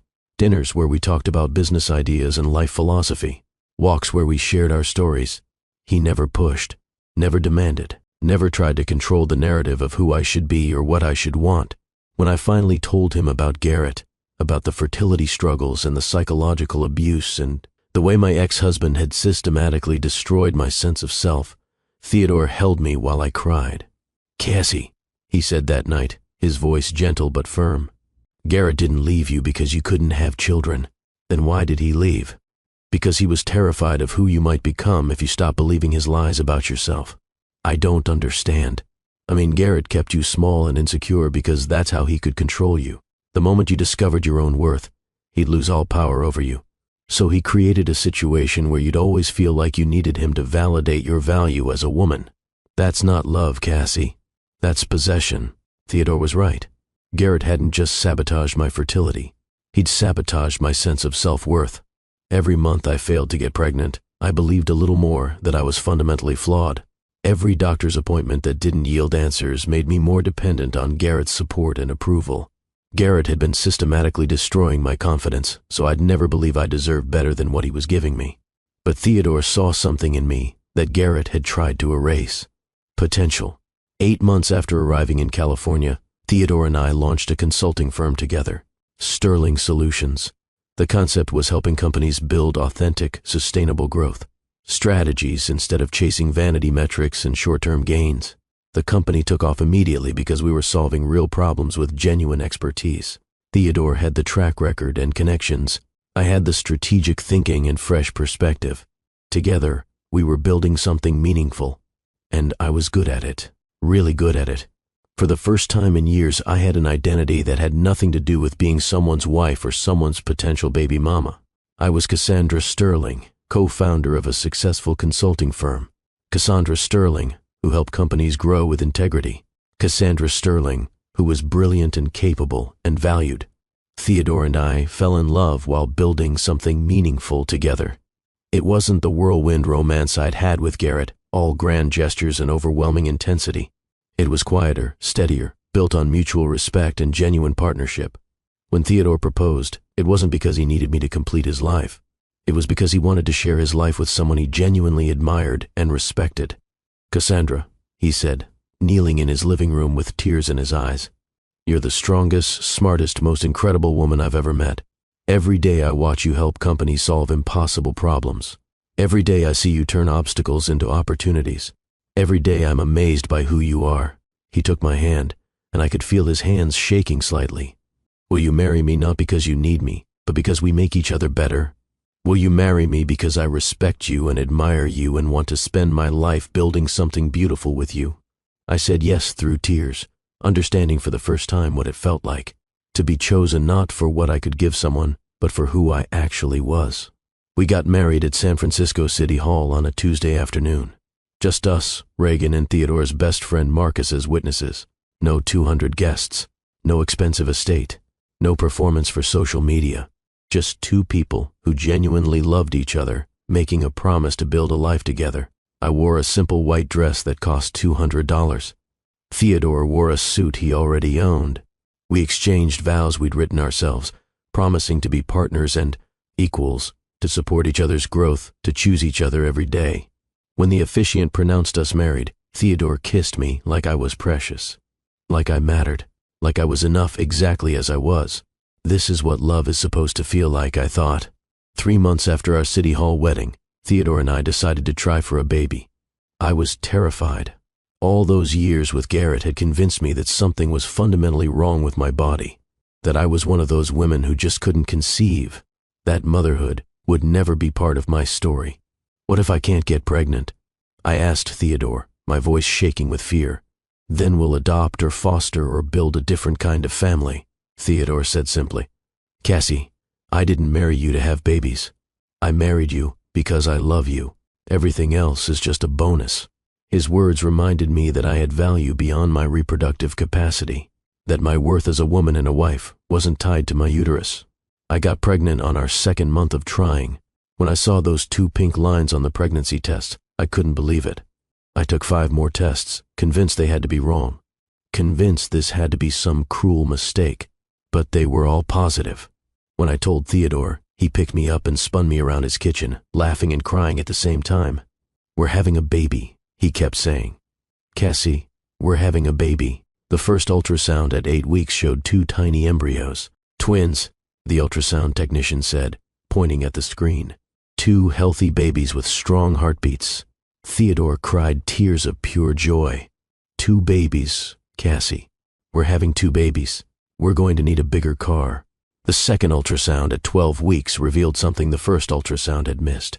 "Actually," the doctor said, adjusting the image on the screen, "you're having quadruplets. 4 babies. See? Here, here, here, and here."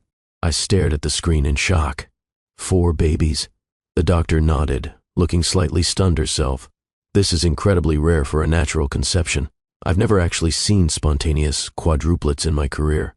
You're looking at about a 1 in 15 million chance." Theodore just started laughing, the kind of deep, joyful laughter that comes from overwhelming happiness. "Of course it's quadruplets," he said, squeezing my hand. "Everything about you is extraordinary, Cassie. Why would your pregnancy be any different? 4 babies. After years of believing I couldn't have one, I was carrying 4. The irony wasn't lost on anyone. Garrett had wanted 4 kids minimum. He'd made that clear from our very first dates. 4 kids to fill his big house and carry on his legacy. And here I was, carrying 4 babies. Just not his babies. The pregnancy was challenging. Carrying quadruplets put enormous strain on my body. I was on modified bed rest by week 20.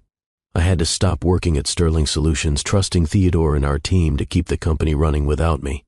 But Theodore was incredible. He waited on me hand and foot, set up a home office in our bedroom so I wouldn't feel isolated, brought me food and books and anything I needed, rubbed my swollen feet every night while talking to my enormous belly. "Hey babies," he'd say, his hands on my stomach. "This is your dad. I can't wait to meet you. Your mom and I are going to love you so much." I'd watch him talk to our babies and feel overwhelmed with gratitude. This was what partnership looked like. This was what love looked like. Our quadruplets were born at 34 weeks via scheduled C-section. 2 boys and 2 girls, all healthy despite being premature. Harper, Eleanor Sterling, 5 pounds, 2 ounces. Jackson Theodore Sterling, 4 pounds, 15 ounces. Olivia Grace Sterling, 5 pounds, 3 ounces. Cole Alexander Sterling, 4 pounds, 12 ounces.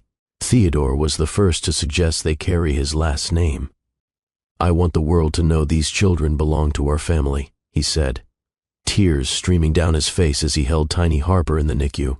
"I want everyone to know how proud I am to be their father and your husband." So Harper, Jackson, Olivia, and Cole Sterling came into the world as part of a family built on mutual respect, genuine love, and shared dreams. The NICU nurses called them the Sterling Four. They spent 3 weeks in the hospital getting strong enough to come home. Theodore and I took shifts sitting with them, learning to feed them through tiny tubes, changing diapers smaller than my hand. "You're going to be amazing parents," one of the nurses told us. "These babies are so lucky to have you." "We're the lucky ones," Theodore said, looking at me with so much love it took my breath away. When we finally brought our babies home to our house in Marin County, a beautiful 4-bedroom we'd bought, specifically to accommodate our growing family, I felt a completeness I'd never experienced before. This was my family, my real family, built on honesty and respect and genuine love. Life with newborn quadruplets was chaos. Beautiful, exhausting, overwhelming chaos. Theodore took paternity leave from Sterling Solutions to help. We hired a night nurse for the first 3 months just to survive the sleep deprivation. But even in the exhaustion, I was happy. Genuinely deeply happy in a way I'd never been with Garrett. Because these babies weren't a project or a mission or proof of my worth as a woman. They were just our children. Loved and wanted for who they were, not for what they represented. Sterling Solutions continued to thrive even with both founders on parental leave. Our team was solid, our clients were loyal, and our reputation for integrity and results kept growing. By the time Harper, Jackson, Olivia, and Cole were 6 months old, the company was valued at $20 million. By their first birthday, we'd hit $50 million. Theodore and I were building an empire, and we were doing it together as true equals. I was adjusting to life as a working mother of 4 when a cream-colored envelope arrived at our Marin County home. Theodore brought it in with the rest of the mail, glancing at the return address. "This is from Connecticut," he said. "Whitmore Estate in Greenwich."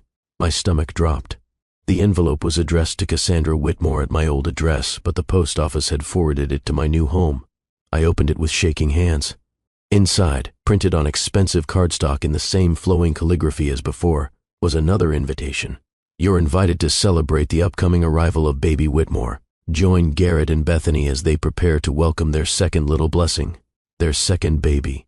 Garrett and Bethany were having another child, and Garrett still thought I was the pathetic ex-wife who'd never recovered from our divorce.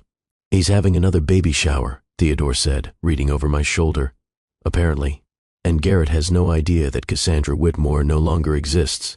The woman who'd been broken by his betrayal had been replaced by Cassandra Sterling, entrepreneur, mother of 4, wife to one of the most successful men in Silicon Valley. Are you going to go?" Theodore asked carefully. I looked at my husband holding Olivia, while Jackson crawled around his feet. I thought about the woman I'd been when Garrett left me. That woman had believed she was worthless without a husband, broken without children, destined to live as a cautionary tale about women who couldn't keep their men satisfied. But the woman I'd become had built a multi-million-dollar business, married a man who worshipped her, and given birth to 4 beautiful children who would grow up knowing their mother was powerful. "Actually," I said, smiling at Theodore, "I think I am going to go. Should I be worried about what you're planning?" Garrett spent years making me believe I was broken. He used my supposed fertility problems to justify destroying my life. He invited me to his first baby shower specifically to humiliate me in front of his friends and family.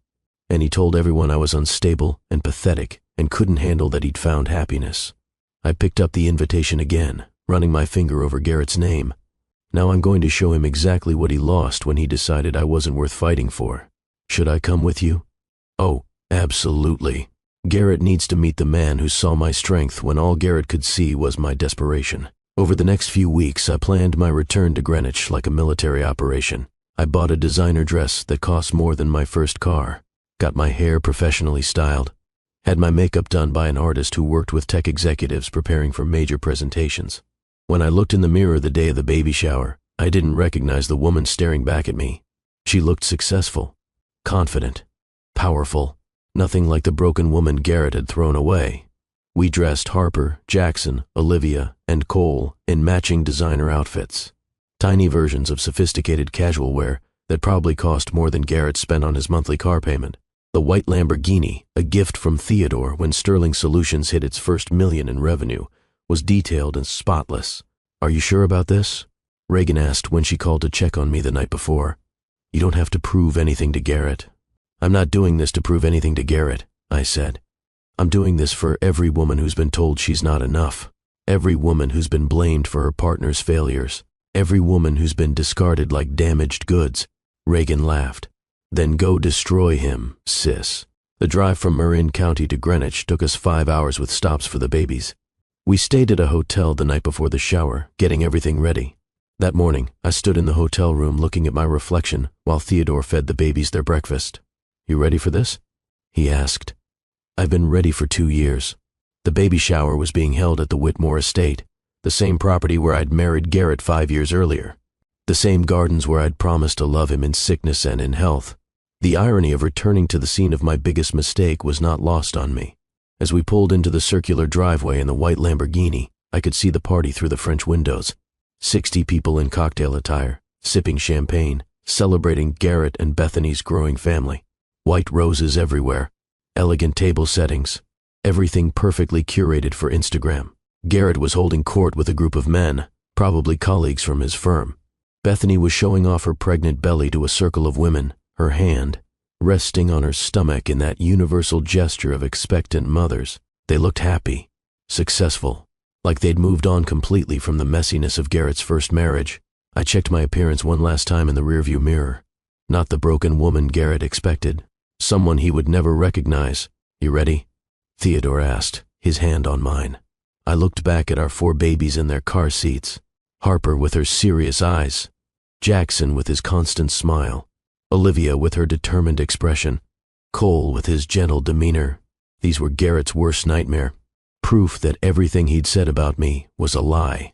Let's go show Garrett what happens when you underestimate a woman who refuses to stay defeated. I unbuckled Harper from her car seat, lifting her into my arms. Theodore got Jackson. We helped Olivia and Cole toddle on their own, their little hands gripping ours. As we walked toward the entrance, I could see guests starting to notice us through the windows. A white Lamborghini in the driveway, a woman in a designer dress they didn't recognize, 4 toddlers in matching outfits. Conversation started stopping mid-sentence. Heads began turning. People moved toward the windows to get a better look. And then Garrett saw me. I watched his face through the glass. The confusion as he tried to place the confident woman walking toward his party. The shock as recognition hit. The absolute horror as he registered the 4 children. His champagne glass slipped from his hand and shattered on the marble floor. I pushed open the door and stepped into my ex-husband's baby shower. "You really thought I wouldn't come?" The words left my lips like a declaration of war, and I watched 60 heads turn in my direction. The elegant party went completely silent. Garrett stood frozen, his face drained of all color. Bethany clutched his arm, her nails digging into his expensive suit jacket. The same man who'd called me defective goods 2 years ago while serving, me with divorce papers, now stared at me like I was a ghost. I smiled at him, feeling powerful and free and victorious. "Garrett," I said, my voice steady and clear, "I got your invitation, the one where you and Bethany invited me to celebrate your little blessing." I let my eyes drift to Bethany's pregnant belly, then back to Garrett. "I just thought you should know that I brought some blessings of my own." That's when Harper reached for my face with her tiny hand, and Jackson giggled in Theodore's arms, and Olivia and Cole looked around at all the strangers with curious eyes. 4 toddlers, 18 months old, all conceived naturally, all healthy, all beautiful, all mine. I watched Garrett's world crumble around him. "Cassie," he whispered, his voice barely audible. "What are you doing here? You invited me, remember? You said it would be good for me to see how happy you are now. Well, I came to return the favor." I gestured to Theodore, who stepped forward with Jackson. "I wanted you to see exactly how happy I am, too." Mrs. Whitmore, Garrett's mother, was the first to approach. Her eyes were wide with confusion and something that looked like shame. "Cassandra, dear," she said carefully. "Whose children are these?" "These are my children, Mrs. Whitmore. Harper, Jackson, Olivia, and Cole Sterling." "Sterling?" Garrett's voice cracked on the word. "Yes, they have their father's name. My husband's name." The word husband hit Garrett like a physical blow. I could see him trying to process what he was seeing, trying to reconcile the broken woman he'd destroyed with the successful, confident woman standing in front of him. "You're married?" Bethany asked, her voice high and strained. "Very happily married," I said. "Theodore and I celebrated our 2nd anniversary last month." That's when Theodore stepped fully into the room, and I watched Garrett take in the sight of my husband. Tall, handsome, successful, clearly adoring of both me and our children. "Sorry I'm late, sweetheart," Theodore said, kissing me gently and taking Harper from my arms. "Had to take a call from the Tokyo office." He looked around the room with a warm smile. "I hope I didn't interrupt anything important." "Just introducing our children to some old friends," I said. Garrett stared at Theodore like he was trying to solve an impossible equation. This was everything Garrett had pretended to be. Successful without arrogance, confident without cruelty, loving without conditions. "How old are they?" "Preston," Garrett's brother asked. I could see him doing math in his head. 18 months, I replied cheerfully. Preston's eyes widened as he calculated backwards. "But that means you got pregnant almost immediately after your divorce was final."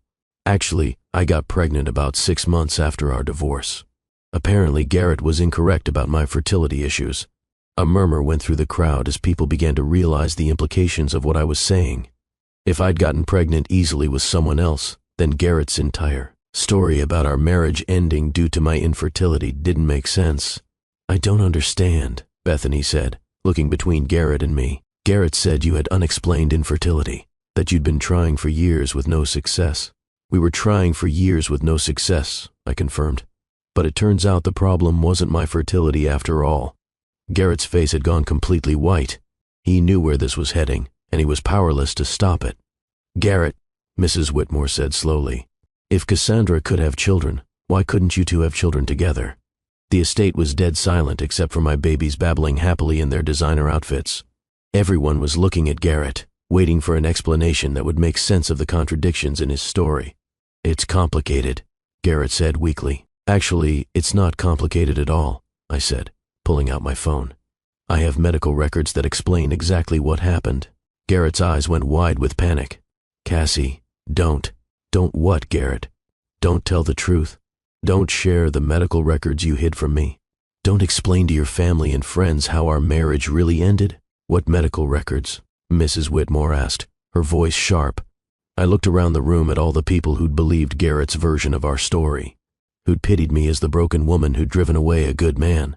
"Garrett secretly ordered fertility tests for me 3 weeks before he filed for divorce," I said calmly. "The results showed that I have exceptional fertility, better than average for my age. The doctor said I should have had no trouble conceiving naturally." The silence was deafening. "But Garrett never told me about those test results," I continued.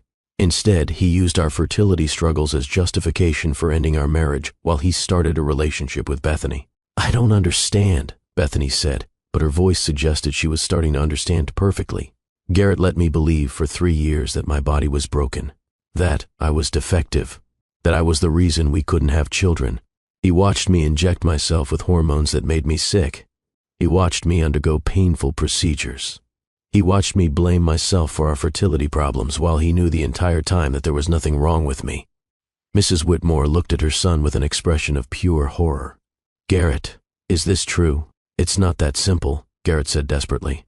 "The situation was complicated. The situation was that Garrett didn't want to have children with me, I said. But instead of being honest about that, he sabotaged our attempts to conceive while making me believe I was the problem. That's not true, Garrett exploded, but his denial sounded hollow. Really? Then explain how I got pregnant with quadruplets 6 months after our divorce. Explain how a woman with unexplained infertility conceived 4 babies naturally with her new husband. The crowd was staring at Garrett with growing understanding and disgust. His story had never quite made sense, but no one had questioned it because they'd trusted him. Now, faced with proof of his deception, people were seeing Garrett for who he really was. Garrett, Bethany said quietly, you told me Cassandra blamed you for her fertility problems. Bethany, let me explain. You said she became obsessive and unstable. You told me she couldn't handle that you'd moved on and found happiness. Bethany looked at me, really looked at me, at my designer dress and my successful husband and my 4 beautiful children and the confidence radiating from every pore. But Garrett, she said slowly, look at her. Does she look like someone who couldn't handle your happiness? Everyone looked at me, at Cassandra Sterling, co-founder of a $50 million company, mother of 4, wife to Theodore Sterling, living proof that everything Garrett had said about me was a lie. I think, Mrs. Whitmore said, her voice trembling with anger, we need to hear the truth about what really happened in your marriage, the real truth this time. Garrett looked trapped, realizing that all his lies were collapsing around him like a house of cards. Mom, this isn't the time or place, he said. No, this is exactly the time and place, I said gently. Garrett wanted me here to show everyone how pathetic his ex-wife had become. So let's show everyone exactly who we both really are. I took a breath and addressed the room. All the people who'd believed Garrett's carefully constructed lies. Garrett told you all that our marriage ended because I was obsessed with having children and couldn't handle our fertility problems. But Garrett knew I could have children easily because he'd seen my test results and hid them from me. Garrett told you I became bitter and unstable. But Garrett was the one who filed for divorce after starting a relationship with Bethany while we were still married. Bethany gasped audibly. While you were still married? Garrett asked for a separation, I explained. He said he needed space to think about our marriage. He moved out and told everyone he was staying at Preston's place alone. But he was actually building a relationship with Bethany. He let me believe we might reconcile while he was already playing house with her and her children. Garrett, Preston said, his voice full of disgust. You told us Cassie had left you. I never left Garrett, I said quietly. I lived in our apartment alone for months, waiting for him to come home, hoping he'd realize what he was throwing away. While he was creating a whole new family with someone else, you told us she asked for the divorce, Mrs. Whitmore said, her voice shaking. You said she had a mental breakdown. Garrett told his family I was unstable, I confirmed. He said I'd moved out first.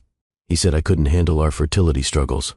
He rewrote our entire history to make himself the victim of my supposed breakdown, instead of the husband who'd abandoned his wife during a medical crisis. The look on Garrett's face told me he knew his reputation was destroyed. Every lie he'd told was being exposed in front of everyone who mattered to him. His mother looked like she might be sick. His brother couldn't make eye contact. His colleagues were edging toward the door. His friends were staring at him like they'd never seen him before. But here's what Garrett didn't count on, I continued, my voice strong and clear. Garrett thought destroying my marriage would destroy me. He thought taking away my home, my financial security, and my sense of self-worth would leave me broken forever. I looked directly at Garrett, the man who'd once made me believe I was worthless. Instead, losing Garrett was the best thing that ever happened to me. It forced me to discover who I really was underneath all the lies he'd made me believe about myself. Theodore stepped forward, placing his hand on the small of my back. Our united front, our partnership. Garrett, I said, looking at my ex-husband one final time. Thank you. Thank you? Garrett's voice was barely a whisper. Thank you for showing me that I deserved better than settling for someone who saw me as broken. Thank you for forcing me to rebuild my life so I could discover how strong I really was. Thank you for leaving me so I could find someone who sees my worth. And thank you for inviting me to your baby shower so I could show everyone who I really became after you threw me away. Garrett's reputation, his narrative, his entire identity as the reasonable man who'd escaped an unstable wife was lying in pieces around his feet. Bethany was staring at Garrett with dawning horror, realizing she'd been manipulated just like I had been. Mrs. Whitmore was looking at her son with disgust and shame, understanding that she'd supported an abuser. His friends were backing away, reevaluating every conversation they'd ever had with him. "Garrett," Bethany said quietly, her hand dropping from his arm. "I think we need to talk, privately." As Theodore and I loaded our children back into their car seats, I felt a peace I hadn't experienced in years. Garrett had spent so much energy trying to destroy me that he'd never realized he was actually freeing me to become someone extraordinary. "How do you feel?" Theodore asked as we pulled away from the estate. "I feel sorry for him," I said honestly. Garrett spent so much time focused on keeping me small that he never worked on becoming someone worth keeping. He threw away a woman who would have loved him forever. And for what? So he could feel superior for a few years? "His loss," Theodore said, reaching over to squeeze my hand. "Though I have to admit, I'm grateful he was too stupid to appreciate what he had. Otherwise, I never would have found you." I looked back at our 4 children sleeping peacefully in their car seats. Harper, with her tiny fist curled against her cheek. Jackson with his mouth slightly open. Olivia clutching her favorite stuffed elephant. Cole with his head tilted to the side. Then I looked at my husband, the man who'd seen my strength when Garrett had only seen my desperation. Garrett had tried to write a story where I was the broken ex-wife who'd ruined a good marriage through my own inadequacies. But stories can be rewritten by people who refuse to accept someone else's narrative about their worth. In the end, Garrett got exactly what he deserved, the consequences of his own cruelty, and I got exactly what I'd always deserved, a love built on truth, respect, and genuine partnership. If you're loving this story of triumph over betrayal, hit that like button right now. Share this video with someone who needs to hear that their worth isn't determined by the people who failed to see it. And subscribe to Love and Twilights with Dr. Phillips for more stories that remind us we're stronger than we think. Comment where you're watching from, or just say "I'm with you, Dr. Phillips," because we're not done yet. There's more to this story that will blow your mind. 6 months after Garrett's baby shower, Reagan forwarded me a news article. The headline read, "Tech millionaire Garrett Whitmore facing lawsuit from ex-wife over fertility fraud and emotional distress." My lawyer Patricia had filed a lawsuit on my behalf, citing the medical records Garrett had hidden and documenting the years of psychological abuse. The case was making headlines because it highlighted a form of abuse that rarely got legal recognition. Reproductive coercion, the article explained. When one partner controls the other through manipulation of reproductive choices. When someone deliberately sabotages conception efforts while blaming their partner. When medical information is weaponized to destroy someone's sense of reality. The article included quotes from Dr. Torres, my therapist, about the long-term psychological impact of this type of abuse. It also included a statement from Bethany. When I learned the truth about how Garrett treated his first wife, Bethany had told the reporter, "I realized I couldn't stay with someone capable of that level of deception. I'm raising my children on my own now, and I'm grateful Cassandra had the courage to expose the truth." Bethany had left Garrett, the instant family he'd wanted, the easy pregnancy he'd celebrated, the miracle baby that was supposed to prove he'd made the right choice. All of it was gone. The lawsuit wasn't about money. I didn't need Garrett's money. Sterling Solutions was thriving beyond our wildest projections. It was about justice, about legal recognition that what Garrett had done was abuse, not just a marriage gone wrong. It was about creating precedent so other women experiencing reproductive coercion would have legal recourse. It was about making sure Garrett faced real consequences for his actions instead of just skating by on charm and lies. The case settled out of court 6 months later. Garrett paid a substantial sum that we donated to organizations supporting women leaving abusive relationships. But more importantly, the case brought national attention to fertility fraud and reproductive coercion. Other women started coming forward with similar stories. Lawmakers began discussing legislation to address this form of abuse. My pain was helping other people. My story was giving voice to women who'd been silenced. That's all I'd ever wanted. Present day. Sterling Solutions is valued at $50 million and growing. Theodore and I are expecting our 5th child, a daughter we're naming Reagan after, the sister who saved my life by refusing to let me believe Garrett's lies. Our quadruplets are 3 years old now. Harper is serious and thoughtful, always watching and learning. Jackson is pure joy, laughing at everything. Olivia is determined and fierce, knowing exactly what she wants. Cole is gentle and empathetic, always making sure everyone is okay. They're growing up in a home filled with love and respect and truth. They're growing up knowing their mother is strong and powerful, and built a business from nothing. They're growing up understanding that your worth isn't determined by other people's opinions. Sometimes I think about the woman I was when I married Garrett. Young, naive, desperate to be loved, willing to believe anything he told me about myself. That woman thought her value depended on her ability to give a man children. That woman thought being a wife was more important than being herself. That woman thought she deserved whatever scraps of affection Garrett was willing to give. But that woman doesn't exist anymore. She was destroyed by Garrett's cruelty, and from her ashes rose someone infinitely stronger. I learned that my worth isn't determined by my reproductive capacity, that being childless wouldn't have made me defective, that being divorced didn't make me a failure, that being alone didn't make me pathetic. I learned that the people who hurt us most sometimes give us the greatest gift, the gift of necessity, the necessity to change, to grow, to discover our own strength. Garrett tried to destroy me, but he just removed the obstacles to my greatness. He tried to make me small, but he showed me how big I could become. He tried to write my ending, but he just gave me blank pages for my beginning. If you've ever been told you're not enough, I want you to hear this. Their opinion of your worth says everything about them and nothing about you. If you've ever been discarded by someone who was supposed to love you, remember this. Your value doesn't decrease based on someone's inability to see it. If you've ever been made to feel broken by someone else's cruelty, know this. You're not broken. You're betrayed. And betrayal can be the catalyst for transformation. The signs of emotional abuse aren't always obvious. Gaslighting makes you doubt your own memories and perceptions. Isolation cuts you off from people who might tell you the truth. Blame shifting makes you responsible for their bad behavior. Rewriting history makes them the victim of your supposed problems. If someone is making you feel crazy for having normal emotional reactions, that's abuse. If someone is using your vulnerabilities against you, that's abuse. If someone is controlling you through manipulation of reproductive choices, that's abuse. And you deserve better. I found better, not because I was lucky, but because I refused to let Garrett's narrative be the final word on my worth. I went to California and invested in therapy to understand what had been done to me. I invested in education to build skills that made me financially independent. I invested in community with people who reminded me of my worth when I forgot. I built myself back from nothing. And in the process, I discovered that I was never nothing to begin with. Garrett had just convinced me I was.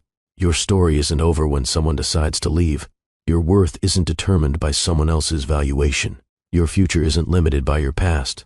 Sometimes the best chapter of your life begins when someone else decides they don't want to be part of your story anymore. Garrett thought he was ending my story when he filed those divorce papers. He was actually giving me permission to write a better one. The quadruplets weren't just revenge, though I won't lie and say watching Garrett's face when he saw them wasn't satisfying. They were proof that what Garrett said about me was never true. They were symbols of the life I built on my own terms. They were evidence that I was extraordinary, not defective. But more than that, they're just my children, loved and wanted for who they are, not for what they represent. That's the real victory. Not humiliating Garrett at his baby shower, though that was deeply satisfying. The real victory is building a life so full of genuine love and purpose that Garrett became irrelevant to my happiness. He tried to make me believe I needed him to validate my worth. But I learned that I validate my own worth. He tried to make me believe I was broken. But I learned that I was always whole. He tried to make me believe my story was over. But I learned that I'm the author of my own story. And sometimes the universe doesn't just give you justice. It gives you poetry. 4 babies for the man who wanted 4 kids. A successful business for the woman he said would never amount to anything. A loving husband for the wife he said no one else would want. A complete destruction of the narrative he'd so carefully constructed. Garrett's cruelty became the catalyst for my transformation. His attempt to humiliate me became his own humiliation. My supposed ending became my greatest beginning. The universe has a way of balancing the scales. Sometimes it just takes time. Thank you for taking this journey with me through Cassandra's story. If this resonated with you, if you've ever felt like Cassandra, if you've ever had to rebuild yourself from the ashes of someone else's cruelty, I want you to know you're not alone. This channel, Love and Twilights with Dr. Phillips, is dedicated to stories like this.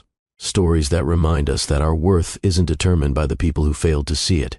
Stories that show us that sometimes our greatest pain becomes our greatest catalyst. Stories that prove the universe has a way of bringing justice, even when it takes time. If this story moved you, please hit that like button. It helps these stories reach people who need to hear them. Share this video with someone who needs to be reminded of their worth. Subscribe to Love and Twilights with Dr. Phillips because we have so many more stories of transformation, triumph, and truth coming your way. Drop a comment and tell me where you're watching from. What part of Cassandra's journey resonated most with you? Have you experienced something similar? Your voice matters. Share your experience in the comments if you feel comfortable. Your story might be exactly what someone else needs to hear. If you simply want to show your support, just comment. I'm with you, Dr. Phillips, and I'll know you're part of this community. This isn't just a channel. It's a community of people who believe in second chances, personal growth, and the power of rewriting your own narrative. People who understand that sometimes the worst thing that happens to us becomes the best thing that could have happened. People who know that your value isn't determined by those who couldn't see it. Welcome to Love and Twilights with Dr. Phillips, where every story reminds us that we're stronger than we think, braver than we believe, and worthy of so much more than we've been told. Until next time, remember this: your story isn't over. The person who left your life didn't close your book. They just made room for better chapters. They just cleared space for people who will appreciate you. They just removed the obstacle between you and your best self. Garrett tried to destroy Cassandra. Instead, he set her free. Your betrayer might be doing the same for you right now, even if you can't see it yet. This is Dr. Phillips, reminding you that sometimes the universe doesn't just give you justice. It gives you poetry. Stay strong. Stay true. Keep rewriting your story. Because the best revenge isn't destroying the person who hurt you. The best revenge is becoming so genuinely happy that they become irrelevant to your joy. Cassandra didn't just survive Garrett's cruelty. She transcended it. And so can you.